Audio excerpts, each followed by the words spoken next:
Kebijakan pemerintah Kabupaten Klungkung untuk membatasi dan menata keberadaan pasar modern disambut positif. Namun, kebijakan tersebut harus dibarengi pengelolaan yang jelas terhadap pasar tradisional.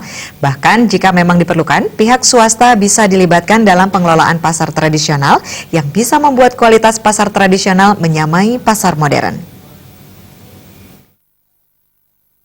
Moratorium terhadap pembangunan pasar modern tampaknya bukan solusi dalam usaha melindungi keberadaan pasar tradisional di Klungkung.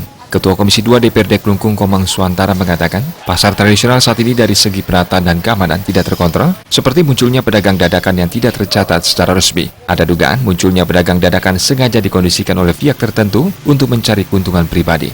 Pihaknya tidak menolak pasar modern, namun keberadaannya harus diatur, terutama masalah zona maupun jam buka, sehingga tidak mematikan pasar tradisional. Hal yang tidak kalah penting dipikirkan adalah adanya kemungkinan memberikan pihak swasta kesempatan mengelola pasar tradisional agar bisa menyamai pasar modern. Dengan demikian ada jaminan pengelolaan dan peningkatan kualitas para pedagang di pasar tersebut. Hal senada diungkapkan anggota Komisi 2 DPRD Klungkung, Artison Andarawata, yang menilai pasar tradisional di Klungkung sudah seharusnya mendapat perhatian dan pengawasan yang lebih serius. Saat ini banyak pasar tradisional di Klungkung juga menjadi lokasi berdagang bagi penjual luar daerah. Yang saya inginkan lagi sekali Pak, bila mana nanti ada pihak ketiga atau investor yang masuk membuat pasar tradisional yang bertaraf modern, nah ini yang saya akan dulukan Pak.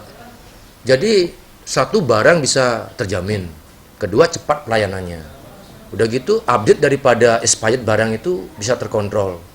Jadi masyarakat konsumen terlindungi semua berkaitan dengan konsumsi mereka. Jadi kalau sekarang pasar tradisional, satu, pelayanan juga terlambat. Kedua, barang yang dijajakan itu tidak semua higienis. Kedua, pelayanannya tidak cepat. Kalau dibandingkan dengan pasar modern sekarang. Sementara pasar tradisional kita kan masih kalah dengan minimarket, hipermarket, segala macam ya. Kalah dari kualitas barang yang sudah disortir. Yang mereka jual sortirannya pasti yang terbagus. Sudah itu kadaluarsa barang di pasar tradisional kita kan tidak bisa ditangani dengan cepat.